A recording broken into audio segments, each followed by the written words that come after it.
Itu grup ustadz-ustadz yang masih suka begitu Pak, maulid ya, masih suka ke kuburan keramat ya. Saya lihat kemarin di grup WA itu, saya belum keluar dari grup WA itu karena ada hikmahnya bagi saya, jadi tahu kesyirikan yang dilakukan oleh sebagian umat Islam. Jadi aliansi Pembalik Bekasi itu datang ke kuburannya Nur Ali. Kiai Haji Nur Ali itu kan orang soleh ya. Dia bawa air ditaruh di depan kuburannya, doa-doa. Nanti airnya diminum katanya barokah. Barokah dari mana? Ya. Nah ini kan kesyirikan ya. Tapi anehnya yang melakukannya aliansi ulama Bekasi. Bagi saya itu kesyirikan. Tidak ada satupun dalil, bahkan hadis dhaif dan maudhu pun para sahabat kalau ada masalah datang ke kuburan nggak ada. Kuburan Rasulullah dengan kuburan tukang ojek di Bekasi sama aja, nggak ada kelebihan, nggak ada kekurangan. Kalau berdoa hanya kepada Allah. Ini bertabaruk dari mana? Dari Syiah dan dari orang Hindu. Bapak Ibu tahu nggak ayat yang dalam Islam nggak ada kuburan keramat? Itu ayatnya surat 35 ayat 22. Ayat itu secara implisit mengisyaratkan dalam Islam nggak ada kuburan keramat. Allah berfirman, "Wa ma yastawil ahya wal amwat, innallaha yusmi'u man yasha, wa ma anta bimusmi'in man fil kubur," kata Allah. Tidak sama orang hidup dengan orang mati. Ngapain datang ke kuburan orang mati? Nggak ada manfaatnya. Datang ke kuburan orang mati ada manfaatnya kalau kita ingat kematian. Kalau bertabaruk nggak boleh.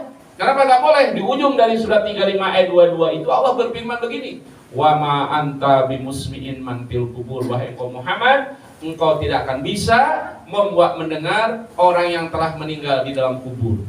Kalau Rasulullah tidak ada kemampuan membuat mendengar orang yang telah meninggal di dalam kubur, apalagi oknum ustadz, oknum ulama, oknum kiai, bawa jemaah berbis-bis bertabaruk kepada kuburan Wali Songo, minta jodoh, minta tokonya laku, minta jadi anggota DPR dan lain-lain. Itu syirik. Makanya saya pengalaman saya mengalami sendiri. 27 Januari 2022 kemarin saya diajak oleh anaknya Pak AM Fatwa. Tahu AM Fatwa ya? Nah, anaknya itu teman kuliah, pernah satu kamar, namanya Ikrar Fatwa. Ikrar Fatahillah Fatwa. Nah, Ikrar teman kuliah satu kamar, sangat akrab. Sekarang menjadi salah satu direktur perusahaan Tommy. Jadi 20 Januari saya diajak ke Giri Bangun, ya, Astana Giri Bangun, kuburannya Pak Harto. Ya, saya datang, tujuan saya hanya ingat kematian. Dia suruh berdoa aja. Itu gak ada kesyirikan, pulang. Sebelum pulang di Astana Giri Bangun itu ke atas sedikit ada Astana Pamandegan. Kalau Pamandegan atau itu kuburan ini Pak Pangeran Samudernyowo, Raden Mas Said, pendiri dari Mangkunegaraan. Ternyata Raden Mas Said, saya baca biografi, itu seorang pejuang Islam. 12 kali dia perang melawan POC. Tapi ketika saya masuk kuburannya, ada kuncennya Pak. Di rombongan kami dari perusahaan Tommy itu, yang mulai ditanya saya, karena saya ketua rombongan. Ya, Pak Ustadz hajatnya apa ke sini? Nanya hajatnya tuh Pak. Pak Ustadz mau tokonya laku, Pak Ustadz menjadi anggota dewan, atau Pak Ustadz mau kawin lagi? Bener juga dia mau kawin lagi ya. Keinginan sih ada Pak, nyali yang belum ada. Nah kalau ada ikut saya, dia bawa ke ruangan tuh kalau orang setuju. Nanti dia baca-baca, ada menyannya tuh, ada dikir-dikirnya. Nah, saya enggak, saya kesini hanya ingat-ingat kematian aja, langsung dia malu dia. Tapi yang lain rombongan Tommy ada yang ikut itu. Mungkin dia mau kawin lagi, tokonya laku atau menjadi anggota dewan, ya ngomong akhlak. Nah jadi kuburan seorang pejuang Islam, Raden Mas Said, ya Pangeran Samudernyowo, itu tempat kesyirikan. Salah siapa? Salah pengikutnya. Apa ayatnya? Ada ayatnya, surat 9 ayat 31, coba buka. Ketika orang mengkeramat-keramatkan kuburan, apa akibatnya kata Allah? Ini kan tasyabuh pada orang Syiah dan orang Hindu. Ittakhadhu ahbarahum wa ruhbanahum arbabam min dunillah. Ya, ittakhadhu, mereka menjadikan rahib-rahibnya, tokoh-tokoh agamanya, pendeta-pendetanya, Tuhan-Tuhan selain daripada Allah. Karena saking menghormatinya ulama, ustadz dan kiai, maka dibaguskanlah kuburannya, dikasih kelambu kuning, dikasih karpet merah, dikasih minyak wangi. Hanya orang minta ke situ, bukan kepada Allah. Sedangkan kuburan ahli sorga yang dijamin sorga, kuburan Sayyidina Utsman di masjid sebelah Masjid Nabawiyah, kuburan Baqi, apa kuburannya? Hanya tanah, dikasih batu nisan, Di atasnya kerikil, itu orang yang dijamin surga. Memang sunnahnya nggak boleh membangun kuburan. Tapi sekarang kuburan wali-wali kuburannya bagus-bagus. Yang dikasih atap, dikasih kelambu kuning, dikasih minyak wangi, yang dikasih karpet merah. Padahal kuburan Sayyidina Utsman dijamin surga itu nggak ada atapnya. Ya hanya batu nisan, ada kerikil, di ujungnya ada bata supaya tidak tumbul. Nah ini bahayanya kalau orang bertasyabuh dengan Hindu dan Syiah, yaitu dengan mengkeramat-keramatkan kuburan, mengkeramat-keramatkan ulama. Saya kemarin ada seorang ulama, saya nggak sebutkan namanya, itu anti kepada khilafah. Itu seorang tokoh yang suka bid'ah di Jawa Timur. Awalnya saya lihat kok ada ulama, ada kiai haji, kok anti kepada khilafah. Dalam hati saya ya. Kemarin di YouTube saya lihat dia ceramahnya apa?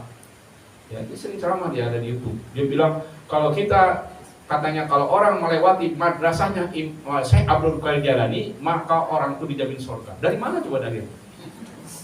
Syekh Abdul Qadir Jalani itu bukan khairul qarni, bukan sebaik-baik generasiku kata Rasul. Generasi terbaik kan sahabat, tabi'in, tabi'ut.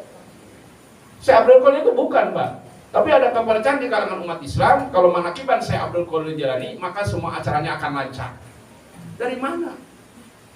Dan kiai haji itu dengan yakinnya di depan umatnya bahwa itulah karomah Syekh Abdul Qadir Jalani. Kalau orang katanya melewati madrasah Syekh Abdul Qadir Jalani, dia akan dijamin surga. Dari mana dalilnya?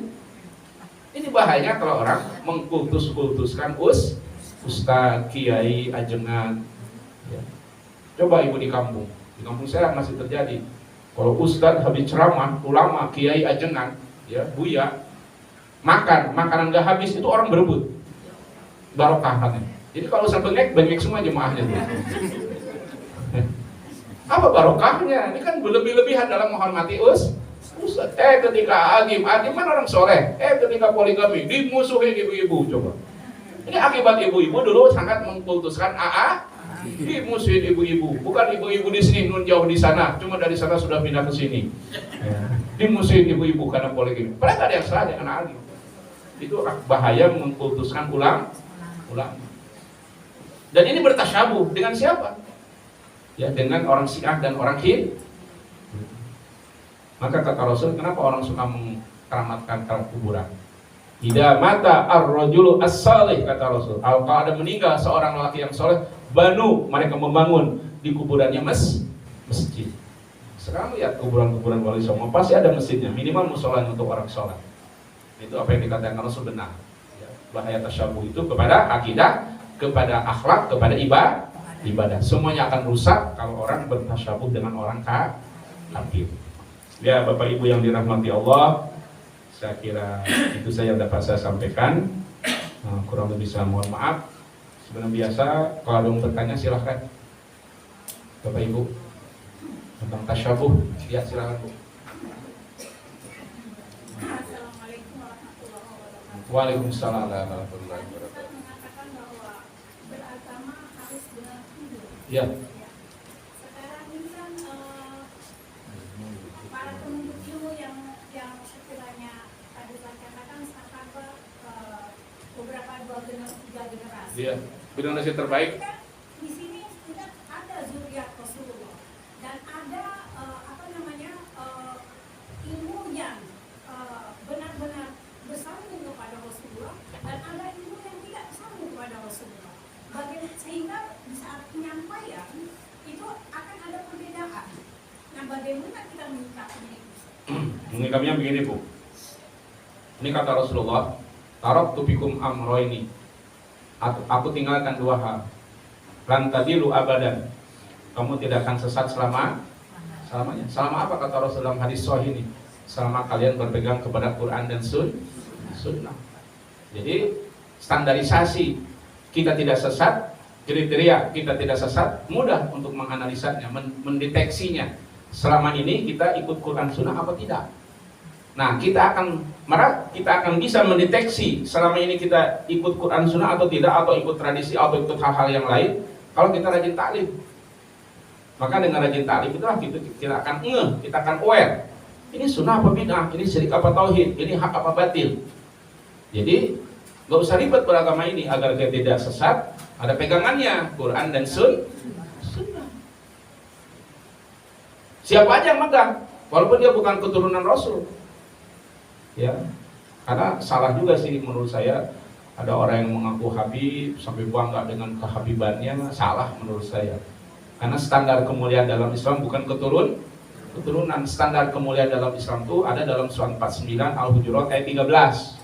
Bukan darah, bukan turunan Rasul. Karena Abu Lahab aja pamannya Rasul. Kata Allah dalam surat Al-Hujurat ayat 13, siapa orang yang paling mulia? Bukan orang Arab, bukan orang Cina, bukan Sunda Jawa. Tapi kata Allah, inna akramakum indallahi atqakum. Yang paling mulia di antara kalian itu orang bertakwa. Bilal bukan orang Arab, tapi terumpanya terdengar ke surga. Tetapi Abu Lahab orang Arab, pamannya Rasul, tapi dikutuk dalam Quran. Jadi menurut saya kalau ada merasa turunan Arab, terlalu bangga dengan turunan Arabnya, itu budaya jahiliyah. Karena budaya jahiliyah, kata Rasulullah, al-fahru fil ahsab, bangga dengan keturunan. Itu adalah budaya jahiliyah. Iya, kita menghormati turunan Rasul, itu sunnah ya. Bahkan dalam atahiyat saja kita mendoakan turunan Rasul. Tapi kalau turunan Rasulnya liberal, kalau turunan Rasulnya suka menghidupkan kebid'ahan, ya kita jangan hormat. Karena faktanya sekarang yang suka mengkeramatkan kuburan diantaranya oknum Habib-Habib itu ya, suka mengkeramatkan kuburan. Ada kuburan Habib Kuncung, itu posisi kuburannya di depan Taman Makam Pahlawan Kalibata. Saya pernah ngisi kajian subuh di sana, karena kajian subuh saya datangnya itu sebelum subuh. Jadi datangnya saya 3:30. Tiba-tiba ada mobil dari Surabaya, bukannya datang ke Masjid At-Taubah di mana saya ngisi kajian, tapi datang ke kuburan Karamat Kuncung itu. Sampai jam 6 coba dikit-dikit situ, sampai subuhnya kelewat jam 6 itu kan. Di samping menghormati Habib, dia lebih mengutamakan ke kuburan Habib Karamat Kuncung daripada sholat berjamaah di Masjid At-Taubah. Sampai sebegitu ada orang terlalu menghormati turunan Rasul, sampai kebablas. Sampai ada dikir-dikir di kuburan Karamat Kuncung itu yang posisinya paling 10 meter dari Masjid At-Taubah, 20 meter lah ya, kuburannya bagus. Daripada sholat subuh berjamaah, akhirnya sholat subuh terlambat. Dan saya kira jam 6 itu udah habis subuh ya. Jadi mereka gak merasa bersalah. Nah itulah, banyak orang yang terlalu menghormati berlebihan keturunan Rasul. Padahal kriteria kita menghormati keturunan Rasul selama mereka taat kepada Allah dan Rasul, kembali kepada konsep al-wala dan al-bara. Walaupun dia Habib memang turunan Rasul, tapi kalau suka bermaksiat ya jangan diikuti. Kita jangan hormat. Begitu ya jawaban globalnya. Ada yang nanya lagi? Ya Bapak silakan. Pak Ustadz, ini pendapat dari orang-orang dulu, Iya. pun juga belum melihat. Iya. Katanya kalau kita sholat di masjid yang ada kuburan, ini kita nggak diterima. Ini saya juga bingung juga. Bukan, Ada di depan, ya, ada di belakang, itu bukan ini Pak, bukan ucapan orang dulu, itu hadis Rasulullah. Jangan menghadap sholat kepada dua, WC dan kuburan. Nah sekarang banyak umat Islam bertasyabuh kepada orang Kristen. Orang Kristen Pak, salah satu budayanya suka ngubur kuburan di dekat gereja. Itu kebiasaan orang Eropa zaman dulu. Jadi kalau kubur itu di gereja, ditiru oleh umat Islam. Ya, saya pernah kemarin tuh saya ke Cianjur lewat Jonggol. Itu di Tanjung Sari itu ada musola, tapi di depannya kuburan semua. Tadinya saya mau sholat zuhur, saya nggak jadi, karena nggak sah sholat. Nggak sah sholat kita kalau di depannya kubur. Kalau di sampingnya boleh, karena kuburan Rasul di samping Masjid Nabawi. Tapi kalau di depan mihrab itu nggak boleh. Dan sholat kita nggak sah, Pak. Memang ada hadisnya. Ya, jadi hati-hati kalau kita lagi di perjalanan. Kadang-kadang kita nggak tahu pas sholat. Saya pas berhenti di depan kuburan saya nggak jadi. Jadi memang nggak sah sholat kita kalau sholatnya menghadap kubur. Kalau di kampung-kampung kan biasa itu ya. Katanya supaya disolatin tiap hari. Padahal itu bahaya karena membuat sholat kita tidak. Itu hadis Pak, ya itu hadis sahih itu, ya nggak ada ikhtilaf dalam masalah itu bahwa tidak boleh sholat menghadap toilet dan kuburan, ya di samping boleh. Itu di jalan Buncit, Warung Buncit, yang dari karena saya pernah musal di situ dari kantor Republika mengarah ke ke Jakarta itu ada kuburan Masjid Salafiyah, tapi di depannya kuburan semua Pak. Masjidnya besar, bagus sekali. Tapi di depan mihrab itu kuburan semua. Awal saya musala juga saya jadi gak jadi. Nah ini kan menyalahi sunnah, harusnya kuburan bongkar atau mestinya pindah. Tapi itu orang pada sholat aja di situ. Ya. Nggak tahu hadis larangan sholat menghadap kubur. Betul Pak, itu ada hadis sahih. Haram dan tidak boleh kita sholat menghadap kubur. Ada yang bertanya lagi? Tidak ada? Ya. Ya, Bapak Ibu yang dirahmati Allah, saya kira itu saja kajian kita pada malam hari ini.